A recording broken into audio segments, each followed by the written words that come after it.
আসসালামু আলাইকুম প্রিয় দর্শক, বাংলাদেশ আনসার ব্যাটালিয়নে নতুন একটি সার্কুলার প্রকাশ পেয়েছে, যেখানে আপনারা আজকে থেকে অর্থাৎ 24 মার্চ থেকে আবেদন করতে পারবেন। আজকের এই ভিডিওতে আমরা জানবো যে এই সার্কুলারটিতে আবেদন করার জন্য একজন প্রার্থীর কী কী যোগ্যতার প্রয়োজন পড়বে, শিক্ষাগত যোগ্যতা কী প্রয়োজন পড়বে, বিশেষ করে বয়সটা আমরা জানবো, কিভাবে আবেদন করবেন, আপনাদের মাঠ কবে কোথায় অনুষ্ঠিত হবে ইত্যাদি যাবতীয় সকল বিষয় আজকের এই ভিডিওতে জানবো। তো চলুন কথা না বাড়িয়ে আজকের মূল আলোচনাটি শুরু করা যাক। তো সার্কুলারটির শুরুতে আমরা দেখব হচ্ছে আবেদনকারীর কী কী যোগ্যতা থাকতে হবে আবেদন করার জন্য। ন্যূনতম যে যোগ্যতা সেগুলো, প্রথমেই বয়স হচ্ছে 12/4/2025 তারিখে 18 থেকে 22 বছর হতে হবে। অর্থাৎ আপনার জন্ম তারিখ থেকে 12/4/2025 এই তারিখে ধরে আপনি বয়সটা হিসেব করবেন। হিসেব করার পরে যদি 18 থেকে 22 হয় তাহলে আপনি আবেদন করতে পারবেন। কারোর যদি বয়স হিসেব করতে কোনো সমস্যা হয় বা না পারেন তাহলে আমাদেরকে কমেন্টে জানালে আমরা সেটা রিপ্লাই দিয়ে দিব। আর অবশ্যই অবিবাহিত হতে হবে। শিক্ষাগত যোগ্যতা হচ্ছে কোনো স্বীকৃত বোর্ড হতে ন্যূনতম মাধ্যমিক স্কুল সার্টিফিকেট বা এসএসসি পাস করলে আপনি এখানে আবেদন করতে পারবেন।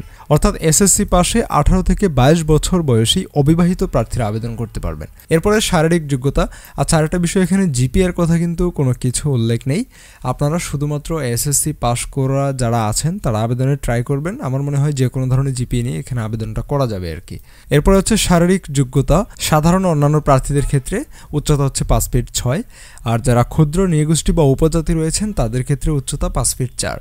আর ওজনের বিষয়টা হচ্ছে 49.89 কেজি বা 50 কেজি, তবে যাদের উচ্চতা বেশি, মনে করেন এখানে 5 ফিট 6 ইঞ্চির জন্য ওজন চেয়েছে 49 বা 50 কেজি, কিন্তু আপনার উচ্চতা 5 ফিট 8 বা 5 ফিট 11, তাহলে কিন্তু আপনার 50 কেজি ওজন হলে হবে না, ওজন আরও বেশি হতে হবে। উচ্চতা এবং ওজনের যে সামঞ্জস্যতা সেটা মেনটেন রাখতে হবে। বুকের মাপ হচ্ছে 32 থেকে 34। 32 থেকে 34 মানে হচ্ছে আপনার স্বাভাবিক অবস্থায় বুকের মাপ হতে হবে 32। এরপর আপনি যদি বুকটাকে ফুলান বা প্রসারিত করেন তখন 34 হতে হবে। তো এই হচ্ছে মূলত আবেদন করার ক্ষেত্রে যোগ্যতা বিষয়ক ক্রাইটেরিয়া। এই যোগ্যতাগুলো থাকলে আপনি আবেদন করতে পারবেন।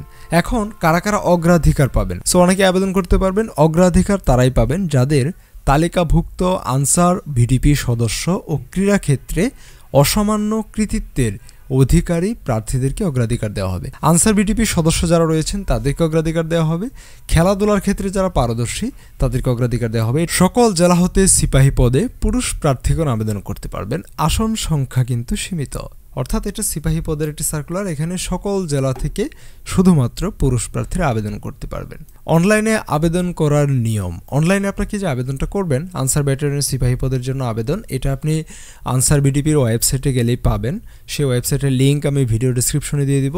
24 মার্চ থেকে 12 এপ্রিল 2025 পর্যন্ত আপনি এখানে আবেদন করতে পারবেন। আমি আবারও বলছি, মার্চের 24 তারিখ থেকে এপ্রিলের 12 তারিখ পর্যন্ত আপনি এখানে আবেদন করতে পারবেন। আচ্ছা, আবেদনকালে আবেদন ফর্ম পূরণ ও ফি পরিশোধ সংক্রান্ত যে কোনো জটিলতার জন্য আপনি যদি আবেদন ফর্মটা সঠিকভাবে পূরণ করতে ব্যর্থ হন, কোনো সমস্যায় পড়েন, তাহলে এই যে নাম্বারটা দেখতে পাচ্ছেন এখানে কল দিলে তারা হচ্ছে এটা সমাধান করার চেষ্টা করবে। এরপরে আবেদন প্রার্থীর নিজ মোবাইল নাম্বার এবং SMS-এ আপনি আবেদন করার পরে একটা কোড পাঠাবে, পাসওয়ার্ড পাঠাবে, সেগুলো দিয়ে আপনি পরবর্তীতে আপনার অ্যাডমিট কার্ডটা সংগ্রহ করবেন। বাছাইয়ের স্থান, আপনাদের মাঠ কোথায়, পরীক্ষা কোথায় হবে? বাছাই হবে বাংলাদেশ আনসার ও ভিডিপি একাডেমি, সফিপুর, গাজীপুরে। অর্থাৎ অনেকেই প্রশ্ন করেন যে আমার বাসা চিটাগং বা আমার বাসা রংপুর, খুলনা, তো আমাকেও কি গাজীপুর যেতে হবে কিনা? হ্যাঁ, অবশ্যই সবাইকে গাজীপুরে এসেই আপনাকে মাঠটা করতে হবে, পরীক্ষাটা দিতে হবে, বাছাই অংশগ্রহণ করতে হবে। তো বাছাইকৃত প্রার্থীদের মেডিকেল ও লিখিত পরীক্ষায় অংশগ্রহণ। এবং আচ্ছা, আরেকটা বিষয়, বাছাইয়ের তারিখ ও সময় এটা কিন্তু সেনাবাহিনীর মতো আপনি যে মোবাইল নাম্বারটা দিয়ে আবেদন করবেন সেই নাম্বারে SMS-এর মাধ্যমে জানিয়ে দেওয়া হবে।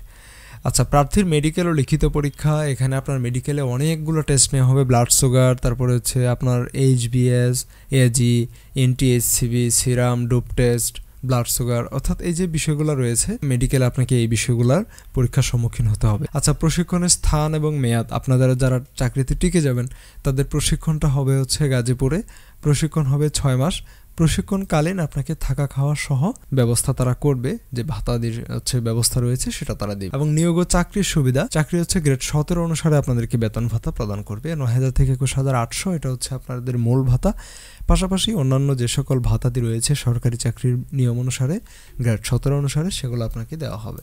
আচ্ছা, এখন এখানে কোটার যে বিষয়টা রয়েছে, যারা উপজাতি রয়েছেন তাদের ক্ষেত্রে কোটার সত্যায়িত প্রমাণপত্র লাগবে। যারা বীর মুক্তিযোদ্ধা, শহীদ মুক্তিযোদ্ধা ও বীরাঙ্গনার পুত্র রয়েছেন, যারা শুধুমাত্র পুত্র রয়েছেন, সন্তান রয়েছেন, তাদেরকে হচ্ছে মুক্তিযুদ্ধ শহীদ মুক্তিযোদ্ধার যে আপনার যে অর্থাৎ মুক্তিযোদ্ধার সার্টিফিকেটটা আছে সেটার প্রমাণস্বরূপ শো করতে হবে। তো এখানে আবারও বলে দিয়েছে তারা আবেদন শুরু 24/3/2025, আবেদন শেষ 12/4/2025। এই সময়ের মধ্যে আপনাকে আবেদন করতে হবে। তো প্রিয় দর্শক, আশা করছি আনসার ব্যাটালিয়নের যে সার্কুলারটা রয়েছে এটার ব্যাপারে বিস্তারিত তথ্য আপনি জানতে পেরেছেন। এরপরেও যদি কিছু জানার থাকে সেটা অবশ্যই আমাদেরকে কমেন্টে জানালে আমরা সে বিষয়ে একটা ডেডিকেটেড ভিডিও তৈরি করবো ইনশাল্লাহ। তো আজকের এই ভিডিওটি এখানে শেষ করছি। দেখা হচ্ছে পরবর্তী কোনো ভিডিওতে। সে পর্যন্ত আমাদের সাথেই থাকুন। আসসালামু আলাইকুম।